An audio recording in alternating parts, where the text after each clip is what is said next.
through popular movies, books, and classes in school that a lot of what we think we know about famous Native American figures isn't quite right. Take Sacagawea, for example. You probably remember her as a beautiful Indian woman who lived an exotic life, serving as the all-knowing guide for Lewis and Clark's famous expedition, right? Well, that's not exactly how it happened. Not much is known about Sacagawea's early childhood. We do know that she was born in 1788 into the Agatica tribe of the Lemhi Shoshone in what is now Idaho.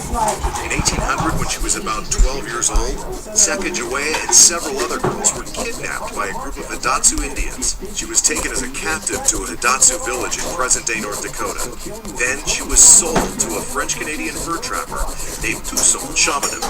Within a year or so, she was pregnant with their first child. Soon after she became pregnant, the Corps of Discovery arrived near the Hidatsu villages. Captains Meriwether Lewis and William Clark built Fort Mandan there, and then started interviewing people to help guide them on their perilous expedition. They agreed to hire Sacagawea's husband, Chauvinot, with the understanding that his lovely wife would also come along as an interpreter. They figured her very presence would help any encounters with their tribes along the way.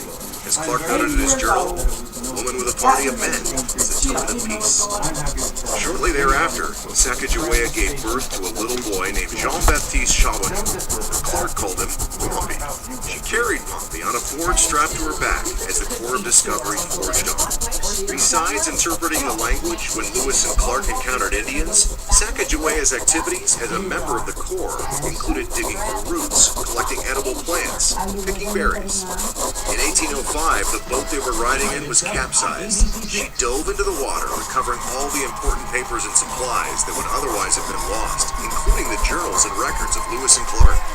Later that year, Captain Lewis and 3 men scouted 75 miles ahead of the expedition's main party, crossing the continental ocean. The next day, they encountered a group of Shoshones.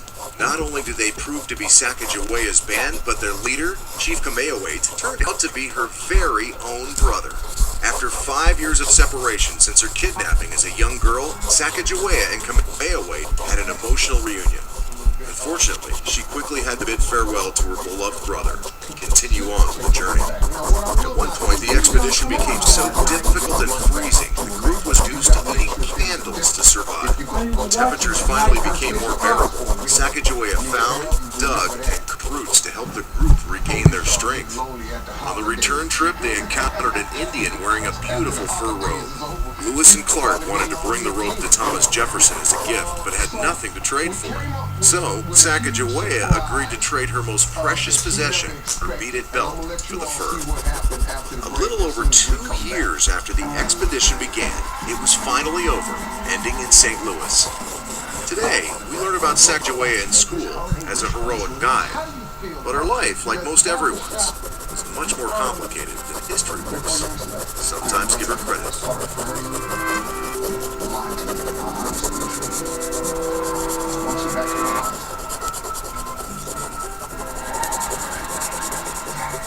It's Macy's Monday through Saturday with a free day Friday. Get an extra $20 off when you spend $50 on select merchandise with your savings pack 7 a.m. to 2 p.m.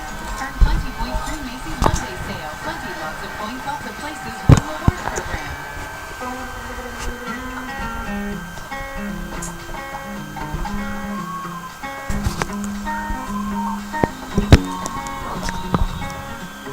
Discover all the naturally moisturizing flavors of Burt's Bees Lip Balm. When it's your job to protect the world's greatest nation, it's your responsibility to solve the world's greatest challenges. This is why we search for the best and brightest, why we train for every eventuality, on land, in water, in the air, space, and even cyberspace. We operate in a complex world with one wonderful mission.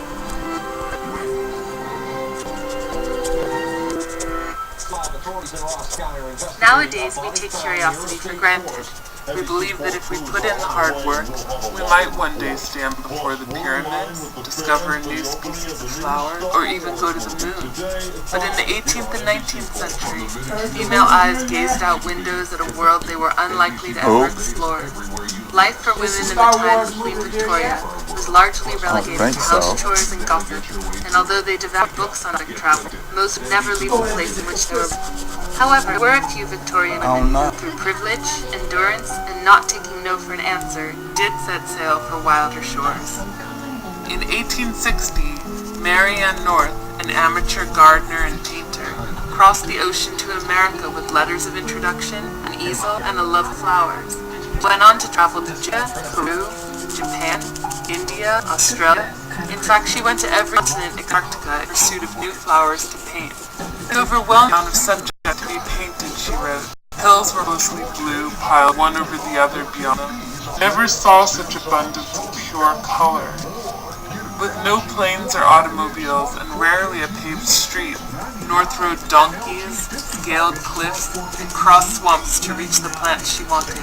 And all this in the customary dress of her day, floor-length gown. As photography had not yet been perfected, Mary Ann's paintings gave botanists back in Europe their first glimpses of the world's most unusual plants, like the giant pit of Borneo, the African torch lily, and other species named for her, as she was the first European to cattle them in the wild.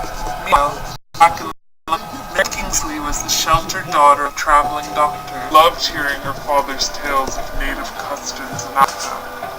Midway through writing a book on the subject, her father fell ill and died, so Kingsley decided she would finish the book for him. Here's if her father advised her not to go, showing her maps of tropical diseases. But she went anyway, landing in modern-day Sierra Leone in 1896 with 2 large suitcases. Traveling into the jungle, she was able to confirm the existence of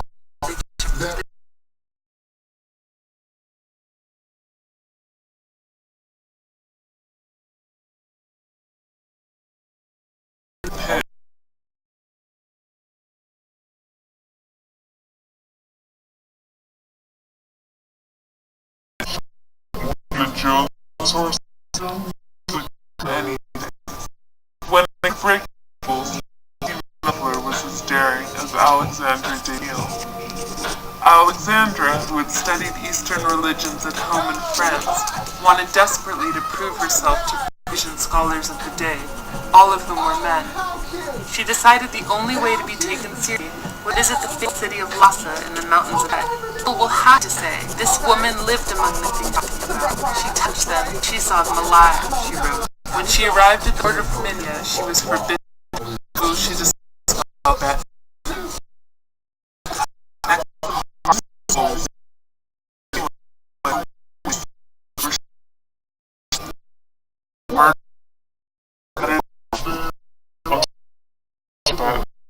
not only black lives remain important, these the world change course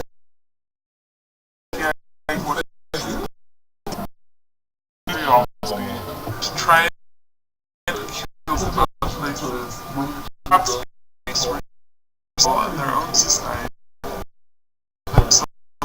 more than the